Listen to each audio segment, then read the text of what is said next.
भारत के लिए आज का दिन शानदार और सुनहरा है। एशियन गेम्स में भारत ने दो गोल्ड मेडल जीते हैं। भारतीय महिला क्रिकेट टीम ने श्रीलंका को हराकर गोल्ड पर कब्जा किया। भारत ने 19 रनों से जीत हासिल करके गोल्ड मेडल अपने नाम किया है।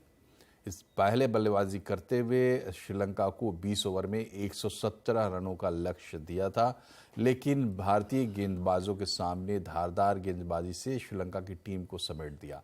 श्रीलंका की टीम 20 ओवर में 8 विकेट के नुकसान पर 97 रन ही बना पाई। भारतीय बॉलर तितास साधु श्रीलंकाई बल्लेबाजों पर कहर बनकर टूट पड़ी। बीसीसीआई सेक्रेटरी जयशाह अनुराग ठाकुर ने भारतीय महिला क्रिकेट टीम के गोल्ड को ऐतिहासिक करार दिया है। इस ऐतिहासिक कामयाबी के लिए टीम और सपोर्ट स्टाफ को बधाई दी है। और महिला क्रिकेटर्स अपनी इस कामयाबी पर काफी खुश नजर आई। सुनिए उनकी जुबानी। बहुत अच्छा लग रहा है, बहुत प्राउड फीलिंग है एंड थैंक्स टू इंडिया, इतना सपोर्ट दिया है। तो ओलंपिक में आएगा तो हम उसमें भी अपना पूरा जान लगा देंगे और बस ये गोल्ड जीतेंगे। इंडिया का नेशनल एंथम बजा और अपना फ्लैग है, प्रीटी स्पेशल फीलिंग। वो हमको ज़्यादा आती नहीं है as cricketer, so really happy that we could contribute for the medal tally of India. Really special feeling because we don't get the chance often to get a gold medal, especially in a stage like Asian Games, where the whole of Asia is competing and to be representing India as an athlete and not just a cricketer is incredible. Play field की बात करते हैं, वहाँ पर तो महिलाओं ने हर क्षेत्र में वुमेन स्पोर्ट्स पर्सन है। अगर आप देखोगे तो 4 बॉक्सिंग वर्ल्ड चैंपियन हमारी वुमेन पिछले साल बनी। इसी तरह से ही पीवी सिंधु ने एक बार नहीं 2 बार मेडल जिताया ओलंपिक्स में। मीराबाई चानू ने आपको टोक्यो ओलंपिक्स में और उसके बाद फिर कॉमनवेल्थ गेम्स में एक नहीं अनेक ऐसे उदाहरण देखने को मिलेंगे। लेकिन क्योंकि क्रिकेट अभी शामिल हुआ है और महिला क्रिकेट टीम ने शानदार प्रदर्शन करते हुए भारत को जीत भी दिलाई, गोल्ड भी दिलाया, बहुत बहुत बधाई। इससे पहले भारत के लिए पहला गोल्ड शूटिंग में आया। भारतीय पुरुष 10 मीटर एयर राइफल टीम ने एशियन गेम्स में देश को पहला गोल्ड मेडल दिलाया। यही नहीं, भारत ने इस दौरान वर्ल्ड रिकॉर्ड भी तोड़ा। भारत की तिकड़ी ने क्वालिफिकेशन राउंड में 1893.7 का स्कोर बनाया और वर्ल्ड रिकॉर्ड कायम किया। इससे पहले यह रिकॉर्ड चीन के नाम दर्ज था। तो जैसे ही हम मैच खेल के पीछे आए, हमारे कोचेज ने हमें सबसे पहले कॉन्ग्रेचुलेशन दी। ये नहीं पूछा कि मैच कैसा रहा या फिर, क्योंकि कोचेज के शक्ल पे भी वो एक खुशी झलक रही थी अलग ही। और हमें जब जैसे ही पता लगा कि हमने इंडिया के लिए पहला गोल्ड मेडल जीता है तो वो एक अनएक्सपेक्टेड खुशी थी। इतनी खुशी आज तक किसी भी मेडल में नहीं हुई कि इंडिया के लिए पहला एशियन मेडल जीता है। नॉर्मल गोल्ड मेडल नहीं है वो, उसी के साथ हमारा वर्ल्ड रिकॉर्ड भी है तो वो उसमें और 4 चांद लगा देता है। तो काफ़ी सारी खुशी है उस बात की कि हम टीम मेडल में हमने गोल्ड मेडल जीता है और नया वर्ल्ड रिकॉर्ड बनाया एशियन गेम्स में। और एशियन गेम्स में अब तक भारत को 11 मेडल मिल चुके हैं। मेडल टैली में भारत अभी 5वें पोजीशन पर है। अभी सबसे ज्यादा मेडल के साथ चीन नंबर 1, दक्षिण कोरिया नंबर 2 है और उज्बेकिस्तान तीसरे नंबर पर है। भारत 5वें नंबर पर है। बाजार में जल्द ही ट्रेडिंग के घंटे बढ़ने वाले हैं। एनएससी ने सेबी को ट्रेडिंग का वक्त बढ़ाने का प्रस्ताव दिया है। क्या है इस प्रस्ताव में, इस पर हमारे संवाददाता यश जैन ने एनएससी के chief business development officer Shriram Krishnan से एक्सक्लूसिव बातचीत की।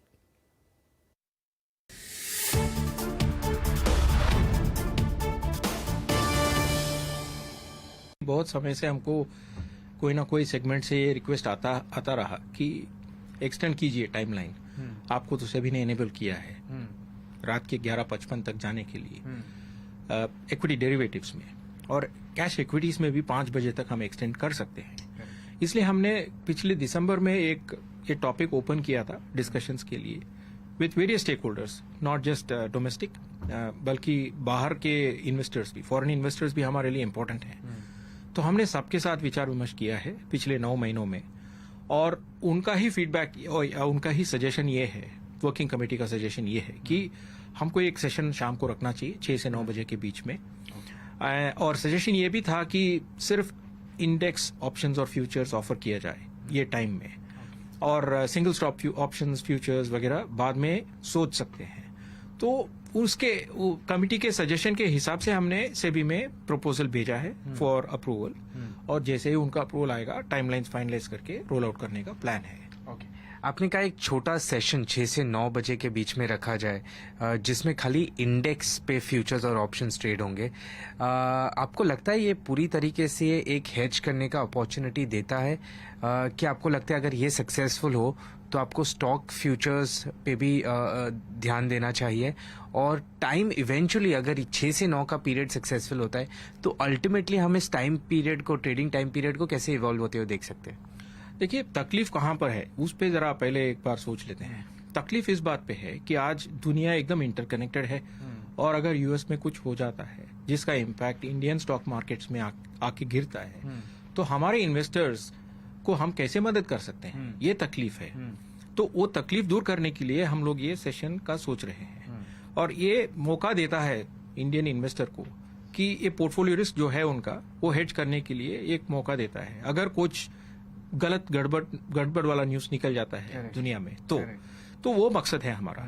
आगे इसका क्या होगा वो आप सोचेंगे इसके बारे में तो मतलब दो चीज हो सकता है, या तो हम और प्रोडक्ट ऐड कर सकते हैं ये 6 से 9 बजे के सेशन में, जैसे कि सिंगल स्टॉक ऑप्शंस, फ्यूचर्स आ सकते हैं और कई सारे और नए इंडेक्स के प्रोडक्ट्स आ सकते हैं, या फिर टाइमलाइन भी बढ़ा सकते हैं। 9 बजे का जो टाइम है उसको बढ़ा के हम 11:55 तक ले जा सकते हैं, वो भी हो सकता है। और भी एक चीज भी हो सकता है, अगर ग्लोबल एक्सचेंजेस के हिसाब से हमको भी अगर आगे बढ़ना है मान लीजिए तो हमको भी 22 आवर्स चलना पड़ेगा, तो उसके लिए हमको 6 बजे शायद शुरू करना पड़ेगा या उससे भी जल्दी शुरू करना पड़ेगा। उस सब के बारे में बाद में सोचेंगे, पर ये हमने सोचा कि शुरुआती तौर में एक छोटा सा कदम उठाते हैं और उसके लिए हमने 6 से 9 का सेशन का प्रपोजल रखा है।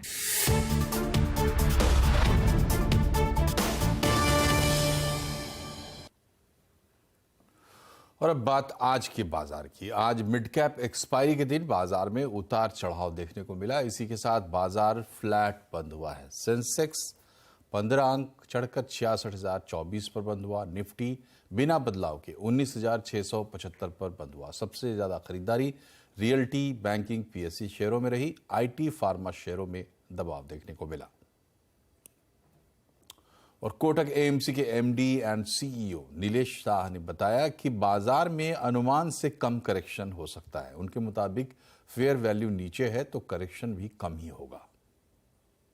मार्च 2020 से मार्केट को 2 हिस्सों में डिवाइड करो, ऊपर वाला हिस्सा और नीचे वाला हिस्सा, तो नीचे वाले हिस्सों के समय एसआईपी प्लस सब्सक्रिप्शन मिलके हमें 20 से 25,000 करोड़ डिप्लॉयमेंट में मिलने लगे और ऊपर वाले हिस्से में एसआईपी माइनस रिडम्पशन करके 2 से 5,000 करोड़ रुपए हमें निवेश करने को मिल रहे थे।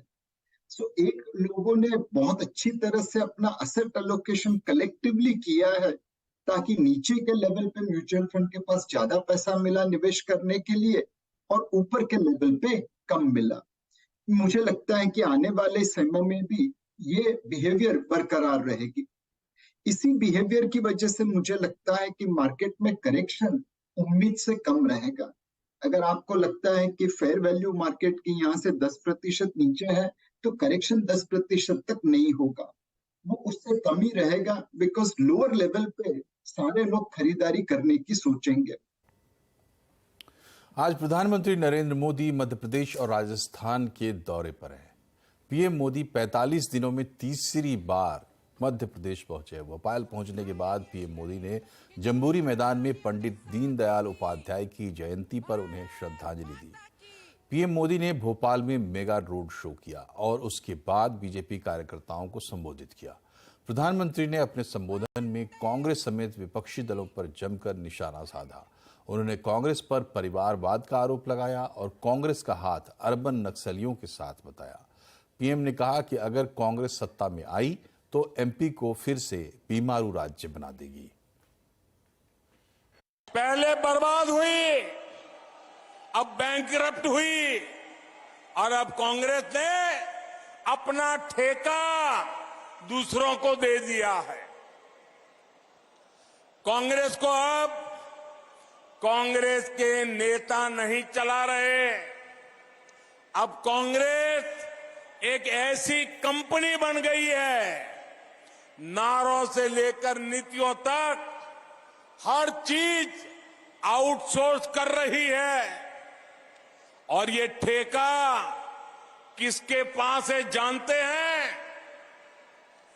कांग्रेस का ठेका अब कुछ अर्बन नक्सलियों के पास है। कांग्रेस में अब अर्बन नक्सलियों की ही चल रही है। इधर कांग्रेस ने बीजेपी पर पलटवार किया है। कांग्रेस ने कहा कि बीजेपी डरी हुई है। एमपी की जनता ने बीजेपी को हराने का मन बना लिया है। हमारे से कोई कुछ पूछता नहीं है, हम कुछ बोल नहीं सकते, हमें तो यहां मूर्ति जैसे रखा हुआ है। असली निर्णय हिंदुस्तान के सेक्रेटरी लेते हैं, ब्यूरोक्रेट लेते हैं, नरेंद्र मोदी जी लेते हैं। हम आपसे 15 लाख वाले झूठे वायदे नहीं करेंगे और हमारा रिमोट कंट्रोल जो चलता है सबके सामने चलता है। हमारी किसानों की, मजदूरों की, दलितों की, आदिवासियों की, पिछड़ों की, कमजोर वर्गों की सरकार है। एमपी के बाद प्रधानमंत्री नरेंद्र मोदी ने राजस्थान का रुख किया। जयपुर पहुंचकर पीएम मोदी ने रोड शो किया और बीजेपी की परिवर्तन संकल्प महासभा को संबोधित किया। पीएम मोदी ने राजस्थान की गहलोत सरकार पर निशाना साधा। उन्होंने कहा कि जिस तरह से कांग्रेस ने सरकार चलाई है वो 0 नंबर की हकदार है, इसलिए राजस्थान के लोगों ने ठान लिया है कि गहलोत सरकार को हटाकर बीजेपी को वापस लाएंगे। राजस्थान के लोगों ने कांग्रेस के कुशासन से मुक्ति पाने का बिगुल फूंक दिया है। पिछले 5 साल जिस तरह की सरकार कांग्रेस ने यहां पर चलाई है वो 0 नंबर पाने की हकदार है। एमपी राजस्थान के चुनावी घमासान में किसका पड़ रहा है भारी और विपक्ष के लिए क्या है सबसे बड़ी चुनौती? आज आवाज अड्डा में इसी पर होगी बड़ी चर्चा शाम 7:57 पर। और दिल्ली में इस वक्त बीजेपी ऑफिस में प्रधानमंत्री मोदी पहुंचे हैं। पीएम मोदी दीनदयाल उपाध्याय की मूर्ति का अनावरण कर रहे हैं। ये 72 फीट ऊंची मूर्ति है पंडित दीनदयाल उपाध्याय की। लोकार्पण और अनावरण करने के लिए आदरणीय प्रधानमंत्री जी यहां पधारे हैं। सबसे पहले तो मैं अपनी ओर से और पार्टी के सभी वरिष्ठ कार्यकर्ताओं की ओर से उनका हार्दिक अभिनंदन करता हूं और स्वागत करता हूं। अधिकतम व्यस्त कार्यक्रम में भी हमने जब भी आदरणीय प्रधानमंत्री जी से पार्टी के कार्यक्रम के लिए समय मांगा, उनका मार्गदर्शन चाहा, हमेशा हम सबको उन्होंने हमेशा मार्गदर्शन भी दिया और अपना बहुमूल्य समय भी हम सबको दिया है। अगर आज की बात करें तो आदरणीय प्रधानमंत्री जी सुबह से पहले भोपाल, बाद में जयपुर और 3 बड़े कार्यक्रम करके आज वो जब हमने निवेदन किया कि यहां। इधर तमिलनाडु में बीजेपी को बड़ा झटका लग गया है। एआईएडीएमके ने बीजेपी और एनडीए से अपने रिश्ते खत्म कर लिए हैं। पार्टी की बैठक के बाद इस बारे में प्रस्ताव पास कर इसका ऐलान किया गया। एआईएडीएमके का कहना है कि बीजेपी उनकी पार्टी के नेताओं और पार्टी पर बयानबाजी करती रहती है। पार्टी का कहना है कि बीजेपी के नेता लगातार अन्ना और जयललिता जैसे उनकी पार्टी के पूर्व नेताओं और कार्यकर्ताओं के बारे में टिप्पणी कर रहे थे और जानबूझकर उन्हें बदनाम कर रहे थे। एआईएडीएमके नेताओं ने कहा है कि वो लोकसभा चुनाव के लिए नया गठबंधन तैयार करेंगे और पार्टी उसकी अगुवाई करेगी। आंध्र प्रदेश के पूर्व मुख्यमंत्री चंद्रबाबू नायडू की मुश्किलें कम होती नजर नहीं आ रही हैं। सुप्रीम कोर्ट ने चंद्रबाबू नायडू की याचिका पर तत्काल सुनवाई से इनकार दिया। नायडू ने अपनी याचिका में उनके खिलाफ कथित कौशल विकास निगम घोटाले में दर्ज एफआईआर को रद्द करने की मांग की है। सुप्रीम कोर्ट ने नायडू से कल अपनी याचिका का उल्लेख करने के लिए कहा है। नायडू को कौशल विकास निगम घोटाले के आरोप में सीआईडी ने 9 सितंबर को गिरफ्तार किया था।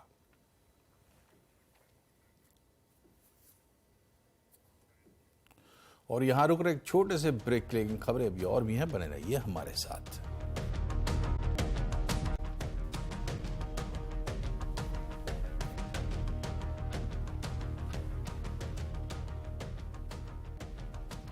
ब्रेक के बाद एक बार फिर से आपका स्वागत है और अब बात करते हैं उत्तर प्रदेश में साकार होने जा रहे नए औद्योगिक शहर के सपने की। उत्तर प्रदेश सरकार 47 साल बाद बुंदेलखंड की धरती पर झांसी के करीब एक नया इंडस्ट्रियल टाउनशिप बनाने की तैयारियों में जुट गई है। योगी सरकार यूपी में इंडस्ट्रियल टाउनशिप के लिए नई जमीन तैयार कर रही है। बीडा यानी Bundelkhand industrial development authority Bundelkhand जैसे सूखे और बंजर समझे जाने वाले इलाके में इंडस्ट्रियल टाउनशिप बना रही है। सरकार का दावा है कि ग्लोबल इन्वेस्टर्स समिट में तकरीबन 11% निवेशकों ने बुंदेलखंड में दिलचस्पी दिखाई।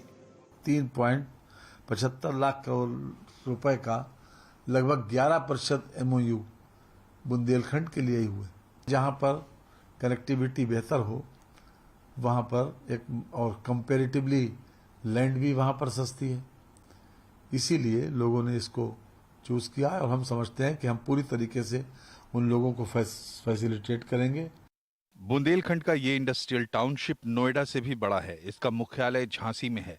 झांसी रेलवे का बड़ा हब है और इसे बुंदेलखंड एक्सप्रेसवे से भी जोड़ने का काम किया जा रहा है। निवेशकों में भी इसको लेकर जोश है। ये एक बहुत बढ़िया इनिशिएटिव है।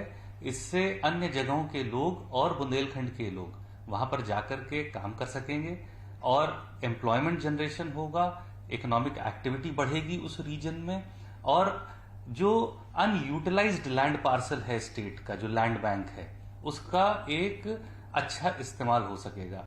बुंदेलखंड के विकास से सरकार को उम्मीद है कि राज्य में संतुलित विकास तो होगा ही, ये योजना रोजगार और इंडस्ट्री के लिए भी मील का पत्थर साबित होगी। कमलेश श्रीवास्तव, लखनऊ। और भारतीय वायुसेना को अपना पहला C-295 MW military transport aircraft मिल गया। हिंडन एयरबेस पर हो रहे भारत ड्रोन शक्ति प्रदर्शन के दौरान रक्षा मंत्री ने इसे ऑफिशियली एयरफोर्स में शामिल किया। ये 5 से 10 टन क्षमता का परिवहन विमान है। C-295 MW रेगिस्तान से लेकर समुद्री वातावरण तक में काम करता है। ये विमान दुर्गम इलाकों तक सैनिकों और साजो सामान की एयर ड्रॉपिंग करने में सक्षम है। C-295 480 किलोमीटर प्रति घंटा की रफ्तार से 11 घंटों तक लगातार उड़ान भर सकता है। Thank you sir.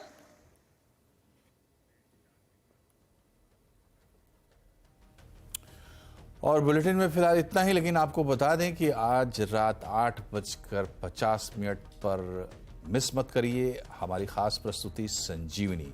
Federal bank और न्यूज़ 18 की खास पेशकश संजीवनी रात 8:50 पर, जिसमें हम बताएंगे कि कैंसर की समय पर स्क्रीनिंग आपको बचा सकती है बड़े खतरे से। नमस्कार।